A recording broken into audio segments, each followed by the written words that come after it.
Hello. So the slides are visible. Good Yes, morning, sir. sir. Good Yes, morning. sir. Good morning. Good morning. Good morning. Slides are visible, right?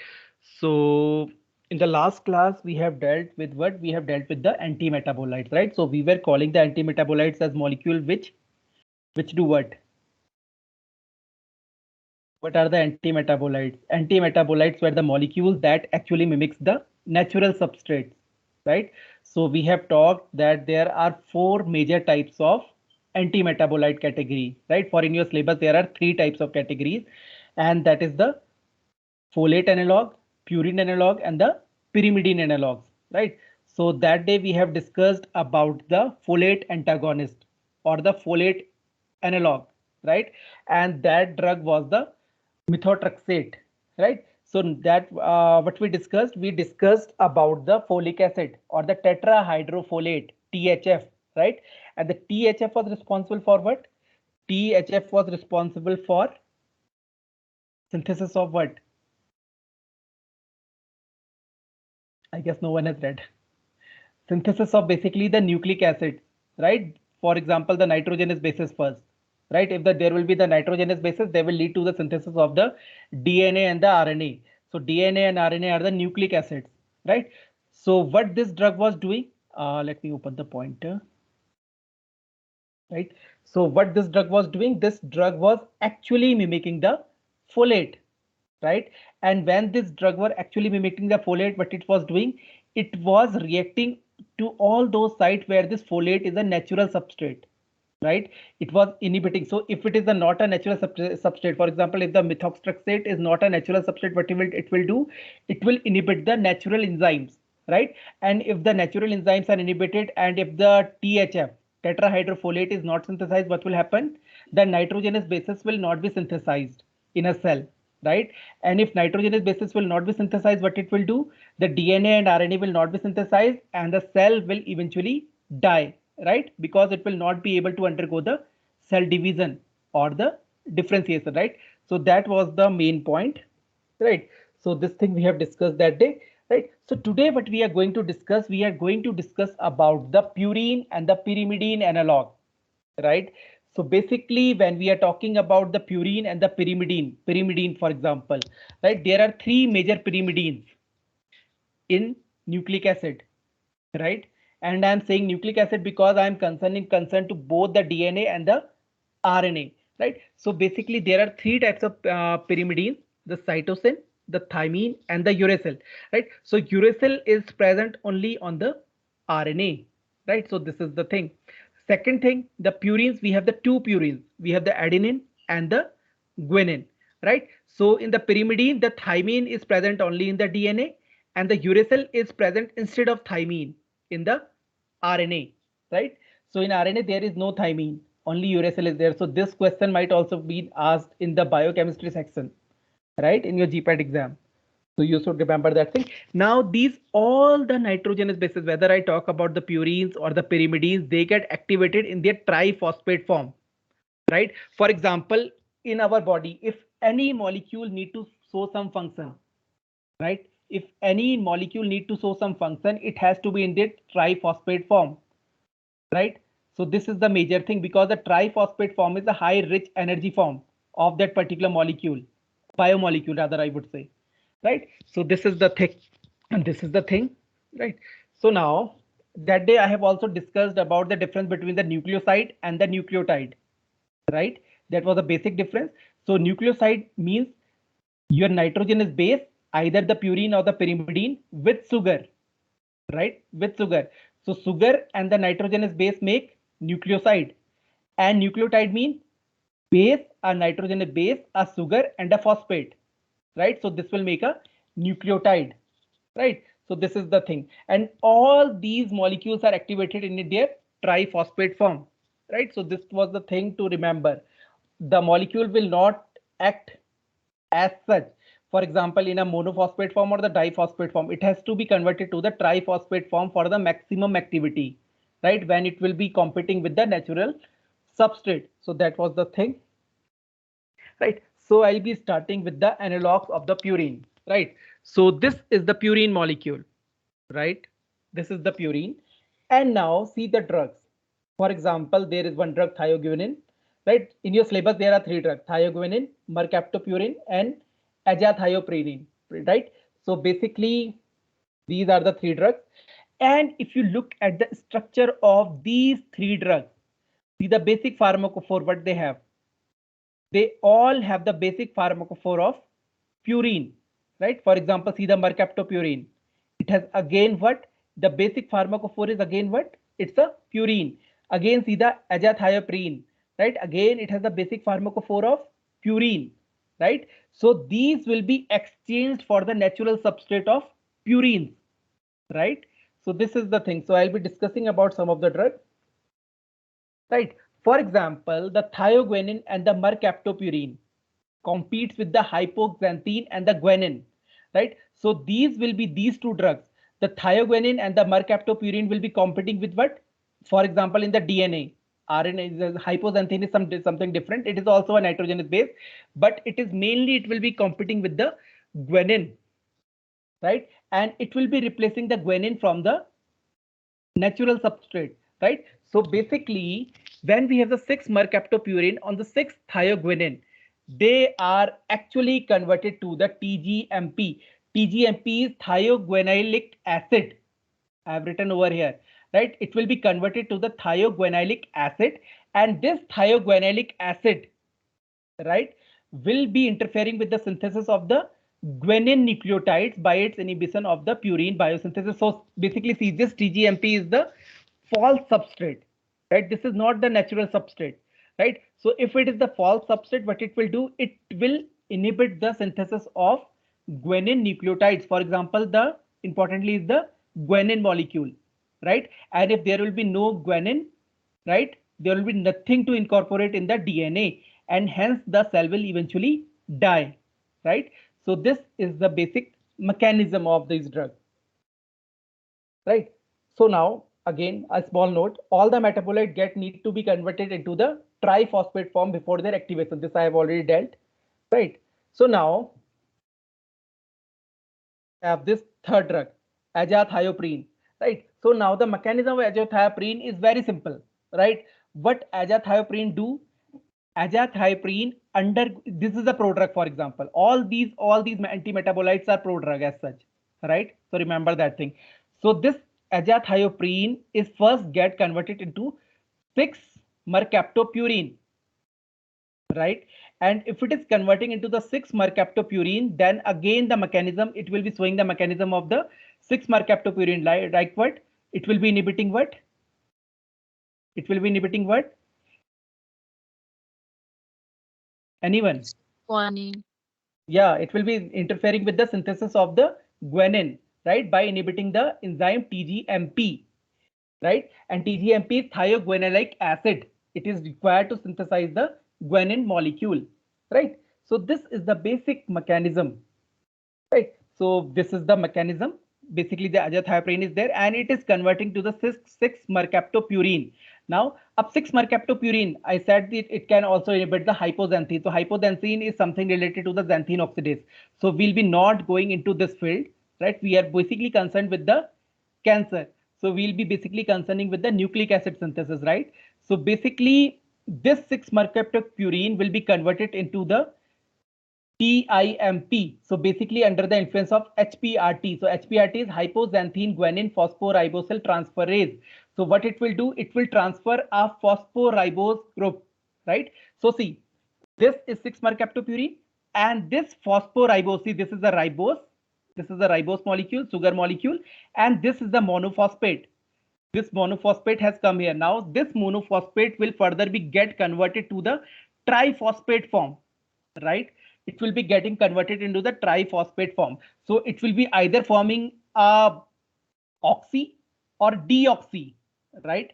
It can form a thioguanosine, or it can form a thiodeoxyguanosine triphosphate, right? Depending upon whether it is incorporating to the DNA or whether it is incorporating to the RNA, right? So this molecule in this triphosphate form, this is an activated form, right? So this in the activated form will do what? This will actually inhibit the guanine synthesis, right? This is the basic mechanism of these drugs, right? So basically they have a structure shape similar to the natural substrate, right? This is the very common thing, and they get activated in their triphosphate form, right? So these two things are important. Firstly, they will be resembling the natural substrate, and the second thing, they will be getting activated in their triphosphate form, right, for their activation, right? So this is the thing. So all the antimetabolites are in the form of prodrugs, right? So these 3 points you need to remember for the antimetabolites, right? So this is the thing. Right, now what we'll do, we'll be discussing about the analogs of pyrimidines, right? Analogs of pyrimidines. So basically, if I'm talking about the analogs of pyrimidine, they will be resembling what? They will be resembling the natural pyrimidines, right? For example, what we have the natural pyrimidines, we have the cytosine, we have the uracil, and we have the thymine, right? So in your syllabus, there are 3 drugs: fluorouracil, floxuridine, and the cytarabine, right? So basically, if you look at the structure now, see, medicinal chemistry is very easy to remember if you know what subtopic we are actually discussing, right? So now see, for example, I'm talking about the analogs of the pyrimidine, and these are the pyrimidine molecules present in our nucleic acid, right? We all know this thing. Now see the drugs. Now see the anti-metabolite drugs which will be inhibiting these synthesis of these pyrimidine analogs. So see, the first drug is 5-fluorouracil, right? In the 5-fluorouracil, we have a pyrimidine pharmacophore, right? So this pharmacophore will be resembling to these 3 analogs, right? So this is the thing, right? The 5-fluorouracil, this fluorine is present at the 5th position. Then the second thing what we have, again we have a floxuridine, right? This is the uridine sugar, right? Again we have, but the common pharmacophore, again is the pyrimidine, right? So again what we have a common pharmacophore, again the pyrimidine. Then what we have, then we have a cytarabine, and in the cytarabine what we again have a common thing. We again have what? We have again a pyrimidine molecule, right? And if we have a pyrimidine molecules, what they will do, they will be acting as a false substrate for the natural pyrimidine analogs, right? Are you getting the thing how the antimetabolite will work? If Yes, there sir. is okay, and if some other are having some doubts, they may ask. This is a very simple class, but it's a very important class. Anti-metabolite drug, because this anti-metabolite class you are learning in the anti-cancer also. You will be learning them in the malaria. You will be learning them in the what we call the sulfonamides, and then you will be learning them in the antiviral drugs, right? So the mechanism will remain the same, right? So this is why these drugs are very important, the anti-metabolite category, right? So now I'll be discussing about the mechanism of these drugs, right? So the 5-fluorouracil. See, for example, whenever you are going for the mechanism, right? So firstly, you should know which category drug that belong to particularly. For example, if I am talking about the folate analog, right? If I am talking about the folate analog, and if there is a drug called the methotrexate, right? If you know that the methotrexate is belonging to the particularly the class of folate analogs, right? So you can easily frame the mechanism, right? Because you might be knowing that the folate is required for the synthesis of the nitrogenous bases, right? There were the two enzymes actually, right? Dihydropentyrate synthase and the reductase, right? And if you know that thing, you can easily say that this molecule will able to inhibit those two enzymes, right? So this was the first thing. The second thing, when we were dealing with the purine analogs, right? In the purine analog, you already know what are the what are the two substrates there, right? So basically, maximum of the purine analogs inhibit the guanine synthesis, right? And if you know that particular drug belong to the purine analog, you can easily write the mechanism, right? So basically, this will actually help you in the this pharmacology also, and this will actually help you in that GPAT exam also, right? Because they will be asking you the direct mechanisms for some drugs. For example, they might ask you the mechanism of 5-fluorouracil. So, right, they might be writing like this: inhibition of guanine, inhibition of cytosine, inhibition of adenine, right? So you might be knowing, or the thymine, right? So you might be knowing which category. Firstly, you need to know what is the important thing, right? Firstly, which nitrogenous basis is belonging to the which category. For example, whether it is a purine analog or whether it is a pyrimidine analog, right? So that is the important thing, right? So now I'll be going with the 5-fluorouracil, right? So the 5-fluorouracil exert its anti-cancer effect through the inhibition of thymidylate synthase, right? So now when I'm saying that thymidylate synthase, it means that it is required for the synthesis of the thymine, right? So this is the drug. So basically, this 5-fluorouracil blocks the thymidylate synthase, right? And this thymidylate synthase is actually responsible for the synthesis of the thymidine, right? Or the thymine, right? And the thymine is also an integral part of the nitrogen base and an integral part of the DNA. And when this thymidine will not be synthesized, what it will do? It will decrease the DNA synthesis. And when it will be decreasing the DNA synthesis, what will happen? The process of karyokinesis and the cytokinesis will not go, right? Karyokinesis is the nuclear division and the cytokinesis is the cell division. And when this will happen, what will happen? The growth, development, and the proliferation of a cancer cell will be halted, right? So this is the basic mechanism how these drugs actually act, right? So this is the 5-fluorouracil, right? So now I'll be just discussing the basic mechanism, right? For example, this is the 5-fluorouracil. We call it like the fluorouracil also, or some people also call it the 5-fluorouracil also, right? So if I'm talking about the 5-fluorouracil, the first thing, it is getting converted into the uridine monophosphate, right? So first thing is the conversion of the to the uridine monophosphate, right? And third thing is the conversion of this drug to the uridine triphosphate. So basically these drugs will all are the prodrugs, right? And they will act when they are in their phosphate form. Either they will be in the monophosphate form or they will be highly active when they will be in their triphosphate form, right? So this is the common thing. And this both the things, for example, monophosphate will be inhibiting the thymidylate synthase, right? This is an enzyme required for the synthesis of thymidine. And this triphosphate will be further enhancing its effect, right? It will be incorporated into the DNA. And if this molecule will be incorporated into the DNA, what it will behave like? It will be behaving as an anti-metabolite to the thymidine, right? And the DNA will not be able to recognize this and the cell will eventually die, right? So this is the basic mechanism of these drugs. So basically when that this thing, what we call the thymidylate synthase is inhibited, it is again increasing the triphosphate form, right? So this is the important thing. So all the anti-metabolites, for example, the purine and the pyrimidine analog will be acted by their in their triphosphate form. So that is one of the important thing, right? So this is the thing. Now the second drug is floxuridine, right? The uridine is the sugar moiety, right?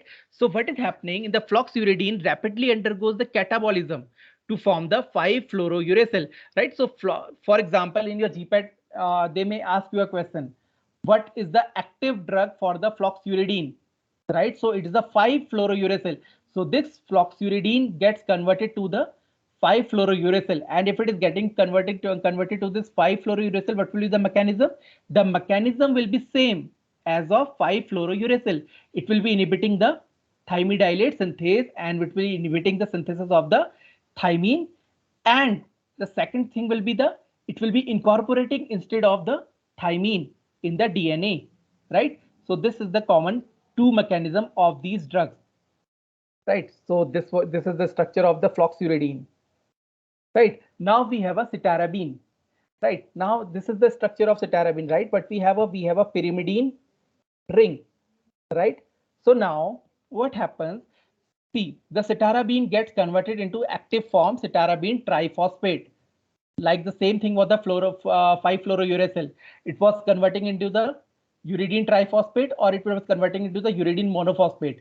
The uridine monophosphate was blocking what? It was blocking the thymidylate synthase, right? So same way the drug cytarabine get converted into the active form, which is called the cytarabine triphosphate, right? And this is the enzyme deoxycytidine kinase, right? And this is the enzyme which is responsible for its conversion. So basically, when we are talking about the kinase, so kinase means any molecule, any enzyme which is responsible for the transfer of phosphate, right? All the kinase transfer the phosphate group, right? And if there are the enzymes called the phosphatase do what? Phosphatase remove the phosphate group, right? So there are two enzymes. Don't get confused with the name. Phosphatase means removal of the phosphate group, right? And the kinase means the addition of the phosphate group. So there is some ambiguity with the name, but you should remember this thing. The kinase will always add a phosphate group, whereas the phosphatase enzyme will cleave that phosphate group, right? So this is the common difference between the kinase enzyme and the phosphate enzyme, right? So basically the cytarabine will get converted into the active form, that is the cytarabine triphosphate, and the enzyme involved will be the deoxycytidine kinase within the cell, right? So now this cytarabine triphosphate will do what? It will compete with the DNA polymerase enzyme. And if you know about the DNA polymerase enzyme, it is a very important enzyme required for the replication, right? And replication is what? Replication is the formation of the DNA copies, right? The development of the DNA means DNA is multiplying, right? That process is called the replication. And this enzyme, DNA polymerase, is a very vital enzyme required for the DNA replication. So basically, the cytarabine triphosphate inhibit this enzyme, right? So this is one of the major mechanism of the cytarabine, right? And still the cytarabine is used in the treatment of the colorectal cancer, right? So this drug is used in the treatment of the colorectal cancer still in the present date also. So this is one of the very important drug, right? Now the further the drug produce cytotoxicity in the cell through the incorporation into the DNA and RNA. And what it can do again, this cytosine formed will be, this cytarabine will be inactivated form will be competing with the cytosine and will be inhibiting the DNA and the RNA synthesis, right? So this is the common mechanism for the cytarabine, right? So this is the thing. Cytarabine is there, right? By the action of kinase, it has converted to the triphosphate form. See, there are three phosphate groups, right? So this OH, right? This was the OH earlier, right? There was no phosphate group, right? Then there is the effect of this enzyme kinase, and this kinase has transferred what?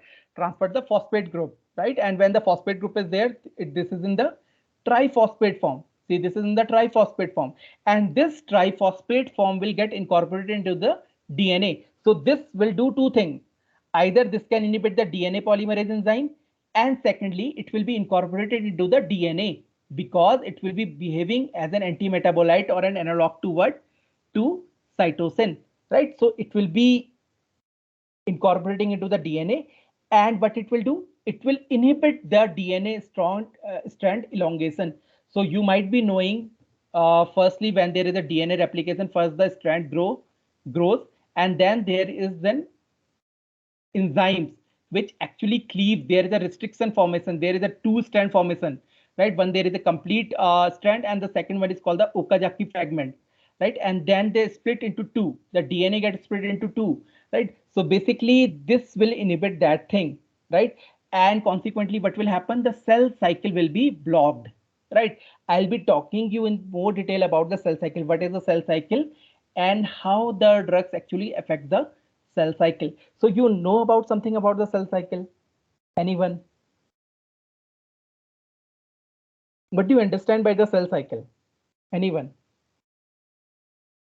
This is basically you might have learned in the class, I guess, 10th and 11th, the mitosis and the meiosis. Anyone? Anyone aware with the word mitosis and the meiosis? See, whenever we are dealing with the cancer, these words will come. For example, you should know many definitions. You should know what is the meaning of apoptosis. You should know what is the meaning of cell death. What type of cell death are there, right? So can anybody tell what is the cell cycle? What is cell cycle actually? Anyone?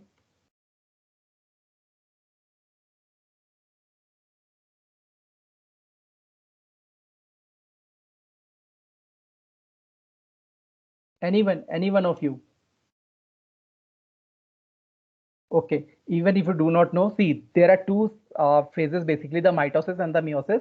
The mitosis is for the somatic cells and the meiosis is for the sex cells, right? So I'll be discussing what is the cell cycle is all about, right? And how the compounds or how the anti-cancer compounds actually inhibit the cell cycle, right? So basically, when we are dealing with the anti-cancer compounds, they will be doing what? They will be killing the cell, right? And how they will be killing the cell? They will be actually inhibiting a particular cell cycle phase, right? So there are different types of drug which actually inhibit the different phases in the cell cycle. So I'll be discussing about the cell cycle in the later classes when I just finish with this all the natural there are some natural products also, there are some what we call the antibiotics also. So once I finish that thing, I'll be discussing about the cell cycle, right? So now I'll be just touching this thing. I'll be just touching this thing. Don't get bored, right? So I'll be just touching this thing. So we'll be dealing with now the antibiotics that are actually used for the treatment of cancer, right? So now you might be feeling very strange. Okay, we were learning that the antibiotics are used to kill the bacterial infections. Basically, either used to kill the bacteria or used to inhibit their population. There are the bactericidal or the bacteriostatics, basically the antibiotics. But there are some antibiotics that are actually used for the tumor treatment, basically the cancer treatment, right? There are some antibiotics. For example, we have the bleomycin, right? We have the bleomycin. We have some anthracyclines, right? Like the doxorubicin and the danirobicin, right? So all these four drugs are in your syllabus, right? And then there is a dactinomycin. Dactinomycin is actinomycin D, right? So all these drugs affect the cell cycle, right? All these drugs affect the cell cycle and also they interfere with the DNA replication. So if these antibiotics are affecting the DNA replication or they are affecting the cell cycle progression, what will they will do? They will kill the growing cell. They will kill the cancer cell, right? Right. So this is the common thing. So what I'll do, I'll be halting here today here on to this antibiotic, the basic one. And then in the tomorrow class, what we are going to do, we are going to discuss about the antibiotics used in the anti-cancer. And the second thing will be the natural drugs, natural, the drugs or the phytochemicals, right? That are used for the treatment of the cancer, right? So we all be discussing about only the traditional anti-cancer agents, right? So this is all for the day, right? So now if you have any questions, queries to ask, you may ask.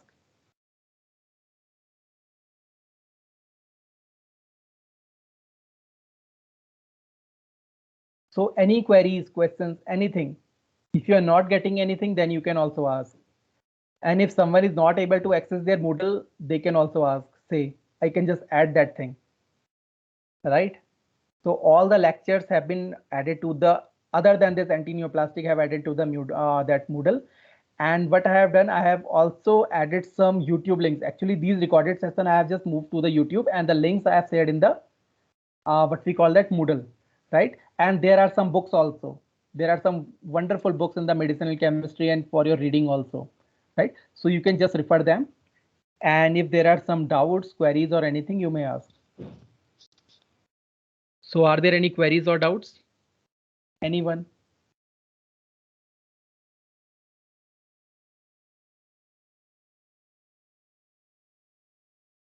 Anyone? Or if there is someone who is not getting anything in medicinal chemistry, if they are feeling it is a really tough thing to understand all the structure, all the mechanism. So what I'll do, I'll be also discussing some of the questions that may be asked in the exams, right? So you can just prepare them accordingly. So I'll be giving you assignment probably this weekend, right? So that will be a non-evaluative assignment. And if you wish to do it, you can do it. Otherwise, you can just go through the questions and you can just see how to deal with those questions, right? So basically that type of similar question can be asked in the exams also, right? So you can do that. Otherwise, the questions will be very simple. You can, for example, you can get a note on writing, write a short note on the antimetabolites, right? So you have to write very basic. You have to write, for example, what are the antimetabolites are, what are the categories, and you can just give an example of each category along with the mechanism, right? So that will be a probably a 10-mark question. And if it is a 10-mark question, you have to give an example of each category, right? The antimetabolite, sorry, the folate analogs, the purine analogs, or the pyrimidine analogs. So that is the thing. So any doubts, any queries for now, any questions for now?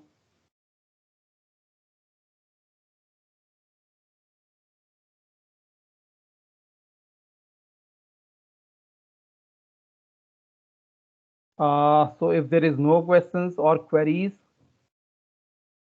I'm calling it a day. Okay, there is some question, I guess. Okay, that was just the unmute, right? So if there is no questions, so I'm just canceling this call, right? You may just post your questions in the chat box, or you can just drop me, or you can just ask here, right? So you have every option available, right? And just visit the Moodle for the previous lectures. I'll be uploading this anti-neoplastic very soon. As soon as I complete this natural product and other thing, I'll be uploading that slides also. Otherwise, the books are there. The books are there to refer, right?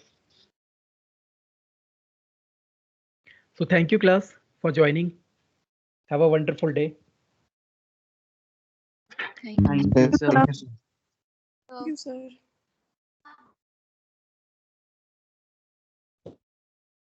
Thank you, sir.